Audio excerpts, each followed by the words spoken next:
A lot of folks asking right now around the world, why did the US strike Iran recently? And of course, you've no doubt heard that it's because Iran has nuclear weapons and weren't supposed to, or that it's because their leader is a dictator and America is protecting the oppressed Iranian people from this evil dictator as a good global citizen. They're suggesting this narrative of America being heroic. And I'm not going to sit here and try to convince you that Iran doesn't have nuclear capabilities or that their president isn't a dictator. But I will tell you that the narrative being pushed by the US is a cover story. It's smoke and mirrors.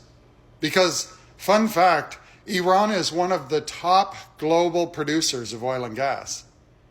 And America feels that somehow, in error, their oil ended up under Iranian soil. And they want it back.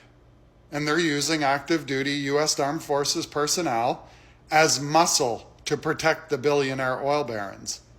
It's the same narrative they've used as justification in 2003 when they invaded Iraq, and in 1991 in Desert Storm in Kuwait, and in the Iraq-Iran war in the 1980s. Do you see a trend here, folks? Damn near every decade for the past 40, 50 years, the U.S. has been involved in some kind of attack or another in the Middle East. And I'm here to tell you it was never about weapons of mass destruction. Not about nukes or dictators. It's about oil. It's always been about oil. And some are saying that America may actually have bitten off more than they can chew here. You probably don't realize this, but while Iraq is only about the size of California, and in 2003 had a population of only 25 million. Iran is the size of Alaska and currently has a population of 90 million people. 3 times the size in landmass and 4 times the population. It'd be like trying to occupy Texas, Florida, and California all at once. Iraq is mostly flat, and the U.S. was able to move troops in and supplies in and around, but Iran is mountains on top of mountains. The terrain is going to turn any invasion into a nightmare. Iraq's fighting force in 2003 had been weakened by decades of fighting in the Middle East. It had old-ass equipment and like 500,000 troops. But Iran, between active duty military personnel and reservists, have damn near 1 million soldiers ready to fight. That's not including the militia and their own citizens who've lived on a steady diet of death to America for generations. And their people are way more unified than the Iraqis in 2003. When Iraq tried to invade Iran the last time, Iranians recruited teenagers for their militia.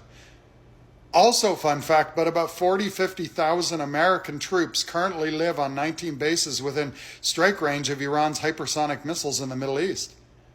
I don't think any modern-day adversary has ever beaten Iran.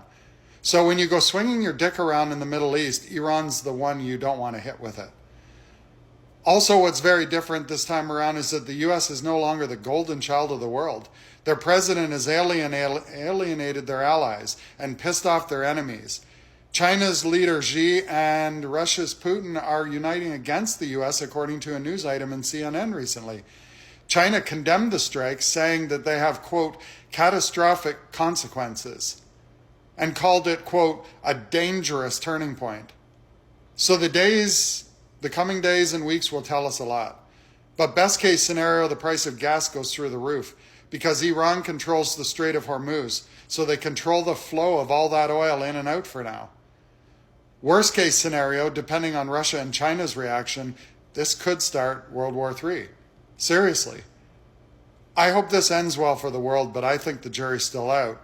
And either way, don't buy into the narrative. See things for what they are, because the narrative will keep changing as this develops, but the real reason will always be the same. Hey, I recently started a YouTube channel. I'm in the process of migrating videos from here to there, and you can find the link to my YouTube page in my bio. If you're a fan of my content here, please give me a follow there too. Peace. And if you're not already following me, you should. It's going to be a ride.